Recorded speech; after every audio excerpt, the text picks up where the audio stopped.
तो बेटा जो लास्ट क्लास हुई थी उसमें हमने 5 क्वेश्चन स्पेसिमेन पेपर के कर लिए थे, बाकी जो क्वेश्चन है 6, 7, 8, ठीक है, वो अभी करेंगे। 6 क्वेश्चन 6 मार्क्स का है, इट हैज गॉट 2 पार्ट्स, और हमें उन एग्जाम में उन दोनों में से कोई एक पार्ट करना है।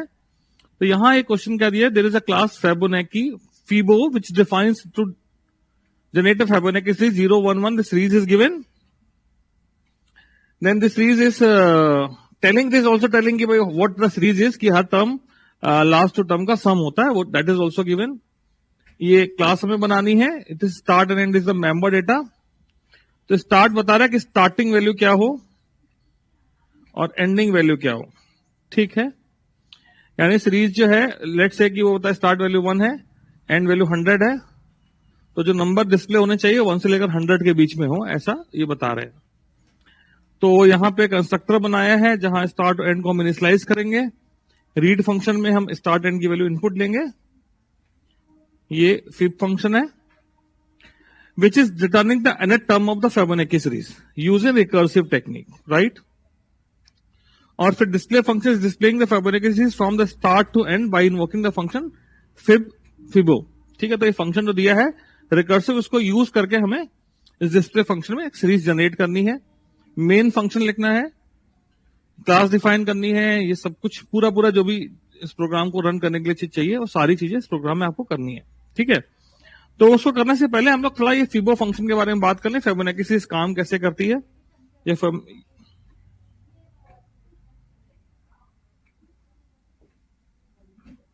How to remove it, okay I got. तो सपोज करिए कि हम कहें कि कोई भी सीरीज है, फिफ्थ टर्म क्या होगा, फिफ्थ टर्म क्या होगा Fibonacci सीरीज का। तो fifth term is the sum of fourth and third term. Sixth term क्या होगा, sum of fifth and fourth term. Like this if you say nth term क्या होगा, sum of n minus oneth term plus n minus second term, ठीक है। This is true for all the cases except first and second term.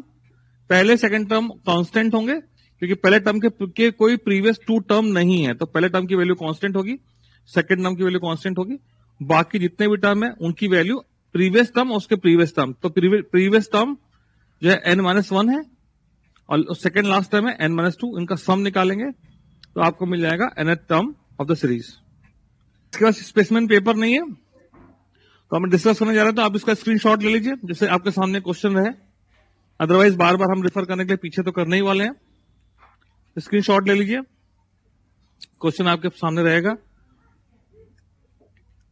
Council की website पे भी question पड़ा हुआ है पेपर, ठीक है। चलिए चलते हैं, पेपर सॉल्व करते हैं। पहले इस क्वेश्चन को, क्लास का नाम फीबो दिया हुआ है, कैपिटल F दिया था, हम ध्यान रखेंगे जो दिया है उसी को ही फॉलो करें, ठीक है। 2 मेंबर डेटा है, स्टार्ट कॉमा एंड, ठीक।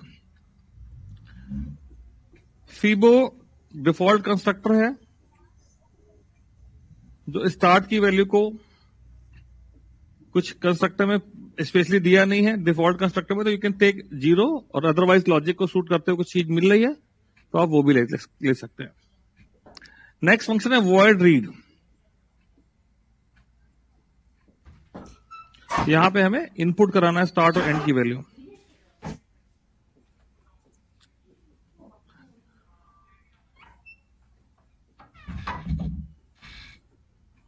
system.in,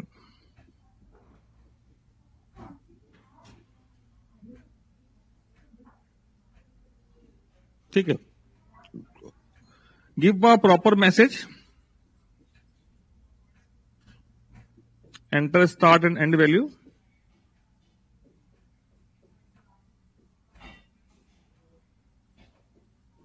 ठीक।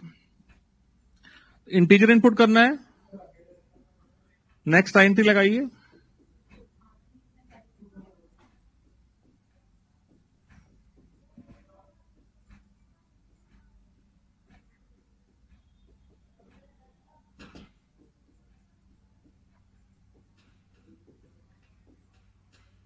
ठीक है, तो ये फंक्शन बन गया। अब आपको कौन सा फंक्शन बनाना है जिसमें सबसे इंपॉर्टेंट फंक्शन है फीबो। फीबो फंक्शन हमें बनाना है जो nth term of the Fibonacci series निकाल रहा है। ठीक, सबसे इंपॉर्टेंट फंक्शन यही है। बाकी जो प्रोग्राम होते हैं, जितने हर प्रोग्राम में कोई ना कोई इनपुट डिस्प्ले फंक्शन है, कंस्ट्रक्टर है, मेंबर डेटा डिफाइन करना है और मेन बनाना है। ये पार्ट तो बेटा ऐसा है जो हर बच्चे को करना ही करना चाहिए, इजी से हो जाता है। तो ये फंक्शन समझिए, INT FIBO फीबो, एक नंबर दिया हुआ। व्हाट दिस नंबर इज, ये नंबर है n, मतलब पहला टर्म। n की वैल्यू 1 है तो वही चाह रहा है कि पहला टर्म सीरीज का दे। n की वैल्यू 2 है तो दूसरा टर्म दे, n की वैल्यू 3 है तो तीसरा टर्म दे। ठीक है, तो हम यहां पे वही उसी हिसाब से लिख देते हैं। सीरीज जो दे रखी है उसका पहला टर्म क्या है, n की वैल्यू 1 है तो पहला नंबर जो है सीरीज का होता है 0। ठीक है, और अगर n की वैल्यू 2 है तो दूसरा टर्म जो होता है सीरीज का है वो है 1, तो 1 रिटर्न कर दे। Otherwise as I told you कि बाकी जितने टर्म हैं, n की वैल्यू अगर 5 है तो फोर्थ टर्म और थर्ड टर्म का सम n की वैल्यू पे डिपेंड करता है। तो कैसे लिखेंगे इसको, last term is nth minus 1th term, nth term चाहिए आपको, last term is n minus 1th term, and second last term is n minus 2। इन दोनों का सम रिटर्न करें। एक पेज में है, यहां पे डिवाइडर बना दिया। ठीक है, अब आप देखिए इसको हम कैसे ड्राई रन करके दिखाते हैं, कैसे काम करेगा, वर्किंग कैसे। तो सपोज करिए आप ये फंक्शन को कॉल कर रहे हैं, हमने इस फंक्शन को मैंने शॉर्ट में let's say I say it is 4, fourth term की वैल्यू निकालनी है। So when the value of n is 4, this two conditions are false, ये रिकर्सिव केस एग्जीक्यूट होगा। ठीक, तो ये हुआ 2 F3 प्लस F2। यहां पे जब 4 रखेंगे तो 4 माइनस 1 और 4 माइनस 2, 2 कॉल हुए। ठीक है, अब यहां पे आए, इस फंक्शन को सोचे 2 कॉल, पहला 3 के लिए क्या हो तो क्या करेगा। तो जब 3 के लिए जाएंगे तो फिर से दोनों बेस केस फॉल्स हैं बच्चा। 3 के लिए फिर से रिकर्सिव स्टेटमेंट पे आया और क्या कॉल हुई, 2 कॉल हुई, F2 और F1, इसका सम रिटर्न करेगा। अब जब 2 या 1 के लिए कॉल हो रही है तो बेस केस सेटिस्फाई हो रहे हैं, यानी ये 2 के लिए और ये 1 के लिए आगे फर्दर नहीं जा रहा है क्योंकि ये बेस केस सेटिस्फाई हो गया और यहां से वैल्यू रिटर्न करेगा। रिटर्न क्या कर रहा है, इन दोनों का सम, इनकी रिटर्न वैल्यू का सम। रिटर्न वैल्यू 2 की कितनी है 1, n के लिए 2 होने 1 आ रहा है और 1 होने पे 0 आ रहा है, तो ये 1 प्लस 0 रिटर्न करेगा। नहीं, 1 प्लस 0 3 का रिटर्न कर रहा है, 1 प्लस 0 यानी कि प्रीवियस कॉल को 1 रिटर्न कर रहा है, और 2 अपनी प्रीवियस कॉल को क्या रिटर्न कर रहा है, 2 अपनी प्रीवियस कॉल को 1 रिटर्न कर रहा है। तो 4 से मुझे क्या मिलेगा, F3 का रिटर्न वैल्यू और F2 की रिटर्न वैल्यू का sum, that is going to be 2। और फिबोनाची सीरीज क्या है, 0 1 1 2 ये है, तो ये फोर्थ टर्म 2 है, आ गया। इसी तरीके से आप इस ट्री को बना के ड्राई रन करके देख सकते हैं 6 7 8 किसी के लिए। तो आप जिसके लिए भी करेंगे तो वो ब्रेक करते करते आखिरी में वो एक ट्री जैसा बन जाएगा, आपको मिलेगा, जिसमें आखिरी में 1 और 2 यही सारे बेस केस होंगे और वो रिटर्न करके ऐड करते करते प्रीवियस कॉल को आपको एंड रिजल्ट मिलेगा। ठीक है, तो ये आपका फिबोनाची फंक्शन हो गया। अब आपका नेक्स्ट फंक्शन क्या है क्वेश्चन के according, next function is to display. ये display function is there which is saying display the Fibonacci series from start to end by invoking the fibo. थोड़ा सा क्लियर कम है कि करना क्या चाहते हैं, फिर भी अपनी समझ के हिसाब से हम आपको बता दे रहे हैं।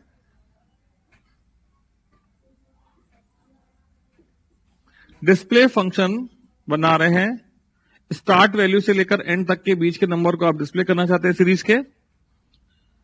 पर आप फंक्शन में क्या भेजने वाले हैं? 1 2 3 4 5। तो मैंने एक फंक्शन बनाया, इसके अंदर एक वेरिएबल लिया n। n की वैल्यू 1 से लेकर कहां तक देनी है मुझको नहीं पता है। जो टर्म आ रहा है, जो चीज डिस्प्ले करनी है, मैं टर्म कह ले रहा हूं c है। मैंने कहा c equal to f Fibo function, जिसको मैंने n दे दिया। तो n की वैल्यू जब 1 देंगे, इधर लूप के अंदर यूज कर रहे हैं, 1 देंगे तो पहला टर्म आएगा, 2 देंगे तो दूसरा टर्म आएगा। ये टर्म की वैल्यू कहां से कहां के बीच में होनी चाहिए? स्टार्ट से लेकर एंड के बीच में। तो मैंने कहा भाई अगर c की value greater than equal to start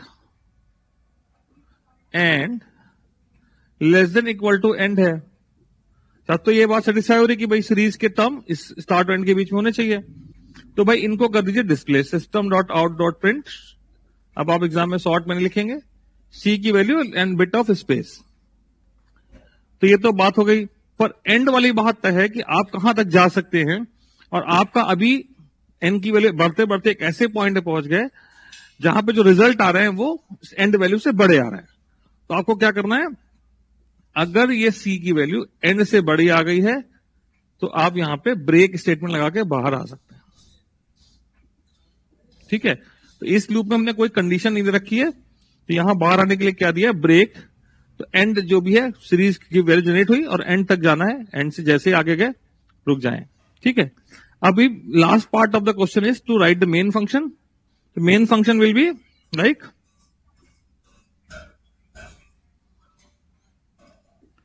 main function में हमें क्या करना चाहिए, public static void main string args, class name is Fibo, object name is ob, new से मेमोरी लोकेट करी,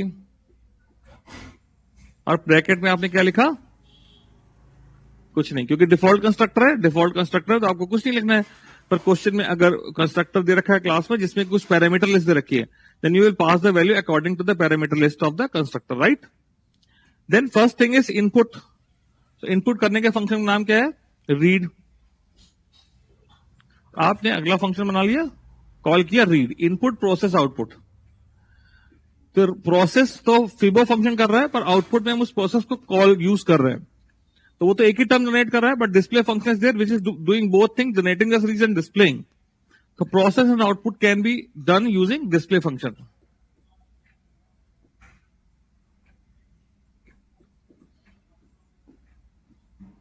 ठीक, क्लियर है बच्चा। अगला क्वेश्चन पे आ गया। ऐसे ही क्वेश्चन आने बेटा एग्जाम में, ठीक है। और ये करिए, ये दूसरा पार्ट है क्वेश्चन का, कह रहा है a class GCD has been defined to find the greatest common divisor of two integer numbers, some of the member functions of the class are given below, class name is GCD, member data number and num2, दो number है member data में।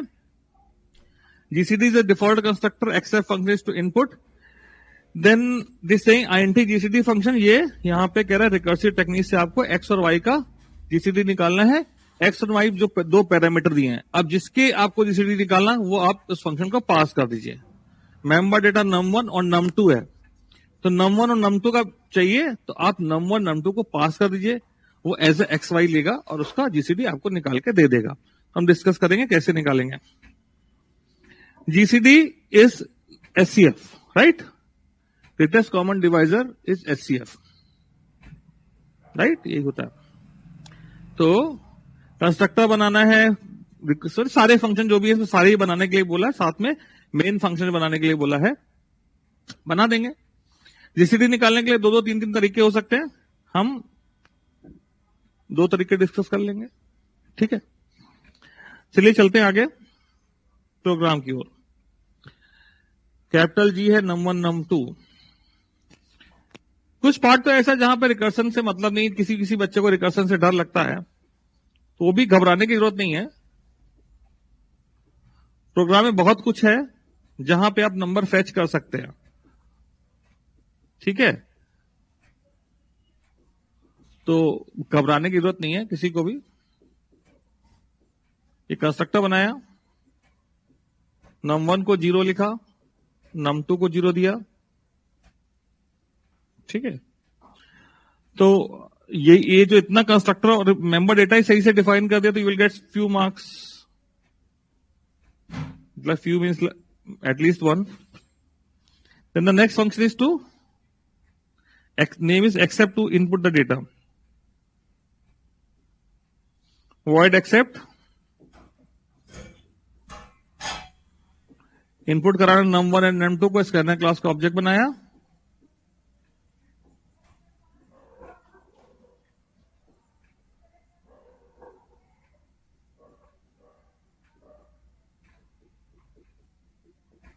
और num1 num2 को input करा लिया.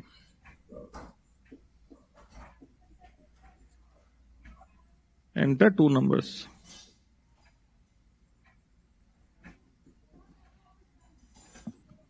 Num1 equal to sn dot next int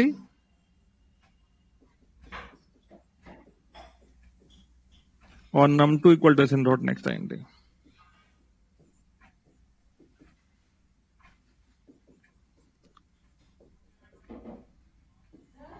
ठीक है, तो पहले हम आसान वाला तरीका बताते हैं जीसीडी कैलकुलेट करने का, कि क्वेश्चन में ऐसा कोई दे नहीं रखा है कि कौन सा तरीका लगा है. देखिए,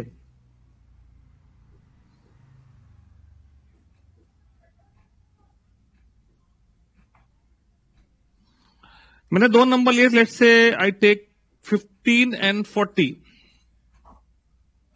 ये x है, ये y है. मैंने कहा भाई 40 ग्रेटर है 15 से, 40 से 15 माइनस करा तो इट बिकम्स 25. ये 15 ही रहा. 25 इज ग्रेटर देन 15, माइनस किया 25 माइनस 15 इट बिकम्स 10. अभी 15 इज ग्रेटर, जो बड़ा है उसमें से दूसरा नंबर कर, x बड़ा है तो x से y माइनस कर दे रहे, y बड़ा है y से x माइनस कर दे रहे. 15 माइनस 10 कर दिया, ये हो गया 5. अभी 10 इज ग्रेटर तो 10 में से 5 माइनस कर दिया, दोनों 5 हो गए, दोनों इक्वल हो गए. तो जो नंबर आपको मिला है वो आपका जीसीडी है. तो प्रोसेस कब तक चलाया, जब तक कि दोनों नंबर सेम नहीं हो जाते हैं. तो आपने वैल्यू पास की आईएनटी जीसीडी फंक्शन को, फंक्शन का नाम भी जीसीडी, क्लास का नाम भी जीसीडी, बट आप ध्यान दीजिए तो केस का फर्क है. प्रोसेस कब तक चल रहा था, जब तक एक्स वाई के इक्वल नहीं था. रुका कब, जब एक्स वाई के इक्वल हो गया. So the base case happens to be if x equal to y then we have to stop. And when will stop, what is the result, x and y both are equal. दोनों में से कोई भी value आप return कर सकते हैं क्योंकि दोनों ही सेम थी और वही आपकी जीसीडी की वैल्यू है, रिटर्न एक्स. अदरवाइज क्या किया था हमने, अगर एक्स वाई से बड़ा है तो एक्स में से वाई माइनस किया था, तो वो कंडीशन लगा दी. अब रिकर्सिव केस आया, भाई सेम नहीं है तो हमें प्रोसेस परफॉर्म करना है. एक्स वाई से बड़ा है तो हमें क्या रिटर्न करना है और क्या चेंज करना है. फंक्शन में नेक्स्ट कॉल करेंगे तो वहां एक्स की वैल्यू चेंज होनी है. तो एक्स की वैल्यू क्या होगी, x minus y, and y remains as it is. Function call करें तो we have to take care, it is having 2 parameters. तो दोनों पैरामीटर पास करने, किसकी वैल्यू चेंज होनी है, किसकी कांस्टेंट रहनी है, या दोनों की चेंज होनी है, तो दोनों भी कर सकते हैं. पर यहां पे क्या केस है, केवल एक्स की वैल्यू चेंज होनी है. अब ये कंडीशन जो दी है मैंने, दूसरी भी फॉल्स हो गई. लेट्स से दूसरी भी फॉल्स है, एक्स वाई के इक्वल नहीं है, एक्स वाई से बड़ा नहीं है, इसका मतलब वाई एक्स से बड़ा होगा. तो उस केस में क्या करना है,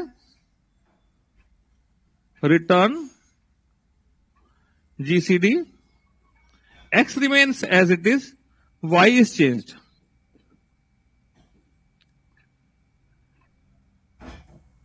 So let's do the dry run. Let's do the dry run. ये फंक्शन जीसीडी है. कोई और नंबर ले लेते हैं. 8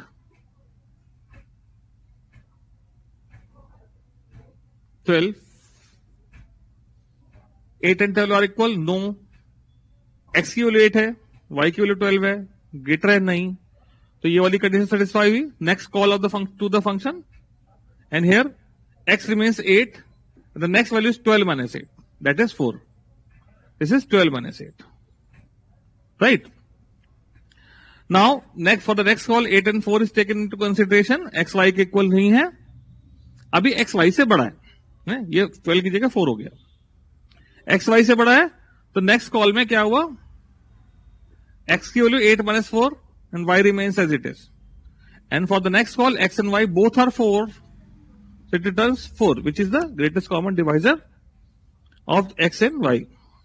ठीक. This is called subtraction method. We can do with some other way also. Exam में तो कोई एक लिखना है, सीखते समय तो कई सारे मेथड आप देख सकते हैं किसी भी एक काम को करने के. पहले ये बताइए, अगला जो हम लोग किसी सेम काम को करने का मेथड हम करने जा रहे हैं, that is with the long division method. देखिए, मैथमेटिकल प्रोसेस को ट्रांसलेट करने का काम करना है हमें. वही same example 15 and 40, there are two numbers. ये x है, ये y है, ये किसी को भी x किसी को y मान के आप प्रोसेस सोचेंगे और प्रोग्राम लिखेंगे, उसके अकॉर्डिंग कोड 19 हो सकता है. तो आपका कुछ और, हमारा कुछ और. अगर बदल दें इसको, y को हमने ग्रेटर नंबर मान के किया, 15 को 40 से डिवाइड किया 30, रिमाइंडर आया 10. अभी 10 से 15 को डिवाइड करना है. अगले स्टेप में क्या देख रहे हैं आप, y की वैल्यू 42 है, y को हमने x से डिवाइड करा 15 से, पर अगले प्रोसीजर में हमें, क्योंकि रिमाइंडर 0 नहीं आ रहा है, 15 को 10 से डिवाइड करना, यानी अब डिवाइड तो मैं y को ही कर रहा हूं ना. तो अगला y क्या है, y में 15 है जो पहले x में था. So new value of y is the old value of x. तो y में x जा रहा है. ठीक, this is one thing we have observe. The second thing, x में क्या जा रहा है, ये x 10 किधर से आया, y मॉडुलस x आया. So new value of x is this. So जब तक 0 ना आए तो हम जो प्रोसीजर कर रहे हैं उसमें x और y की नई वैल्यू क्या है वो हम यहां से देख सकते हैं. तो इस प्रोसीजर को लिखते हैं कि रिकर्सिव केस क्या होगा, पहले वो लिख लें, then we will reach to base case also. Return GCD x is y modulus x and y is x. तो ये आपका GCD फंक्शन हो गया, ये रिकर्सिव केस हो गया. इस प्रोसेस को फॉलो करते जाएं तो भाई 15 को 10 से डिवाइड करा, रिमाइंडर आया 5, फिर 5 से 10 को, ये आपकी x की वैल्यू है, ये y की वैल्यू है. नेक्स्ट कॉल में डिवाइड करेंगे, रिमाइंडर आएगा 0, x की वैल्यू 0 हो जाएगी, y की वैल्यू 5 हो जाएगी. जब 0 हो जाए तो हमें रुकना है. तो यहां से हमको मिल गया बेस केस. 0 हो जाए, किसकी वैल्यू 0 हो सकती है, बट रिमाइंडर ही तो 0 हो सकता है. ठीक है, रिमाइंडर 0 हो सकता है. रिमाइंडर जा रहा है x में, तो अगर x की वैल्यू 0 हो गई तो दूसरा नंबर जो भी है वो आपका GCD है. This is long division method. और जो इससे पहले डिस्कस किया था वो था आपका subtraction method. So there is a high probability of getting the question on number based. ठीक है, on number based. Even though हमने array based में भी रिकर्सन करा हुआ है, string based में भी करा हुआ है, पर हमें करना क्या है, फोकस जो हमारा एम्फेसिस है वो नंबर बेस पे है. बाकी क्योंकि सिलेबस में स्ट्रिंग भी है, एरे प्रीवियस टर्म में था, तो प्रीवियस टर्म में तो लूपिंग भी थी. इस टर्म में लूपिंग नहीं लिखा सिलेबस में, तो ऐसा नहीं लूपिंग नहीं आएगी, है ना. तो लूपिंग से थोड़ी पीछा छुड़ा सकते हैं. तो आप पढ़ के पूरा जाएंगे, आने की प्रोबेबिलिटी ज्यादा है, उस पर ज्यादा फोकस करेंगे. ठीक है, और बाकी सब कुछ पे फोकस करना ही रहता है. बहुत कठिन नहीं है आप स्कोर कर सकें 35 आउट ऑफ 35. थोड़ा सा प्लान करके चले तो बिल्कुल आसानी से करा जा सकता है. अगला फंक्शन क्या है, let's see the question.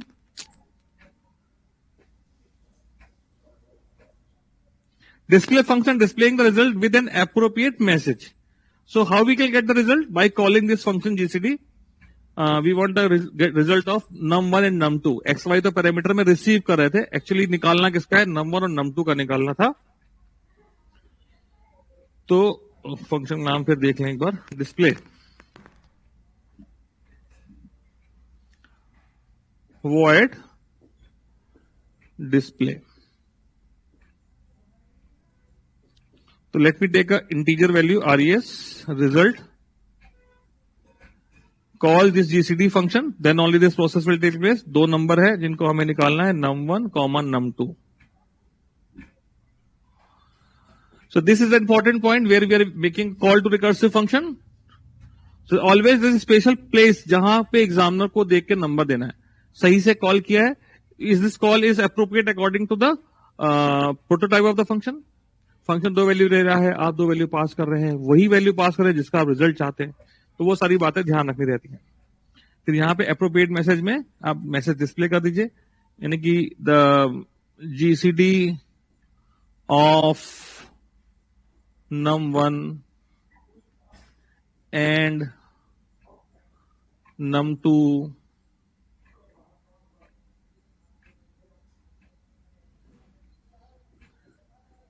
is res. बिल्कुल सोफिस्टिकेटेड मैनर में आपने एक मैसेज दे दिया. फिर मेन फंक्शन, ये सब कुछ लिख तो दिया, होगा कैसे, काम कैसे करेगा जब हम इस क्लास का ऑब्जेक्ट बनाएंगे. जीसीडी क्लास का object OB equal to new GCD, कोई पैरामीटर नहीं है. ठीक. फिर ओबी डॉट एक्सेप्ट, इनपुट करने का फंक्शन था एक्सेप्ट. दिस कैलकुलेशन का जीसीडी था, पर वो उसको यूज किया, कॉल किया गया डिस्प्ले फंक्शन से. तो डिस्प्ले कॉल कर लेंगे तो वो जीसीडी फंक्शन को भी कॉल करके